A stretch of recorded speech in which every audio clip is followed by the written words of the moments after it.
ચાલો વિદ્યાર્થી મિત્રો, આજે આપણે અંગ્રેજી વિષયની અંદર સમય અંગ્રેજીમાં કઈ રીતે તેને બોલાય છે તે આપણે શીખીએ.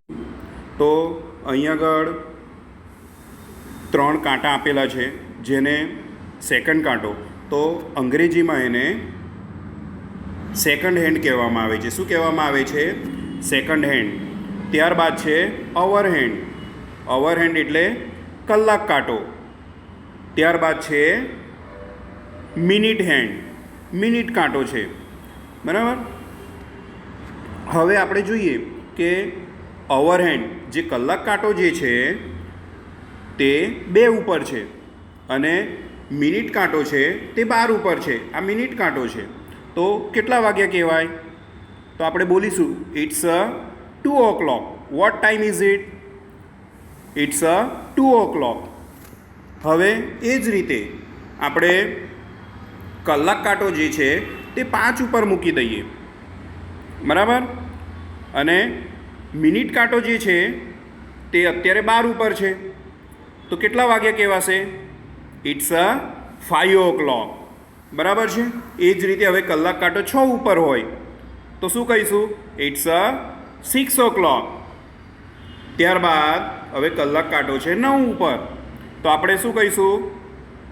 ઇટ્સ 9 o'clock, બરાબર. હવે કલાક કાંટો છે 12 ઉપર છે, મિનિટ કાંટો પણ 12 ઉપર છે, તો વોટ ટાઈમ ઇઝ ઇટ? તો ઇટ્સ 12 o'clock, બરાબર છે. આ તો તમને બેઝિક આવડી ગયું. પણ હવે માની લો કે કલાક કાંટો 12 ઉપર છે અને મિનિટ કાંટો જે છે તે 3 ઉપર છે, એટલે 12:15 થઈ, પણ એને અંગ્રેજીમાં શું કહેવાય? તો એને અંગ્રેજીમાં 12:15 કહેવામાં આવે છે. 12:15. હવે એ જ રીતે કલાક કાંટો 1 ઉપર છે પણ મિનિટ કાંટો 3 ઉપર છે, એટલે 1:15 થઈ, તો આપણે અંગ્રેજીમાં એને કઈ રીતે બોલીશું? ઇટ્સ 1:15, એટલે કે 1:15 થયો, બરાબર છે. એ જ રીતે હવે કલાક કાંટો 10 ઉપર છે અને મિનિટ કાંટો 3 ઉપર છે, એટલે 10:15 થઈ, તો ઇટ્સ 10:15. એ જ રીતે કલાક કાંટો 11 ઉપર છે, અવર હેન્ડ, 11:15, બરાબર છે. હવે કલાક કાંટો 11 ઉપર છે અને જે મિનિટ કાંટો છે તે 30 ઉપર છે, બરાબર. તો આપણે ગુજરાતીમાં 11:30 કહીએ છીએ, તો એને અંગ્રેજીમાં શું કહીશું? 11:30. 11:30, બરાબર છે. હવે એ જ રીતે કલાક કાંટો 1 ઉપર છે, 1:30, તો 1:30. શું કહેવાય? 1:30.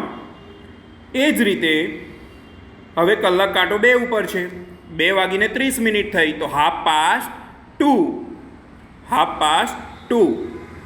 હવે કલાક કાંટો જે છે 3 ઉપર છે, કમ્પ્લીટ 3 ઉપર નથી, અને મિનિટ કાંટો જે છે તે 9 ઉપર છે. 3 નથી વાગેલા અહીં આગળ, બરાબર છે. થોડોક તમે જુઓ, થોડોક 3ની આગળ છે, 2:45, બરાબર. આપણે ગુજરાતીમાં 2:45 કહીએ, તો એને અંગ્રેજીમાં શું કહેવાય? 2:45. શું કહેવામાં આવે? 2:45. એ જ રીતે 3:45 થયા હોય તો 4:45. એ જ રીતે 5:45 થયા હોય તો 5:45, એટલે 5:45. તો એને ઇંગ્લિશમાં કઈ રીતે કહેવાય? ઇટ્સ 5:45. 5:45.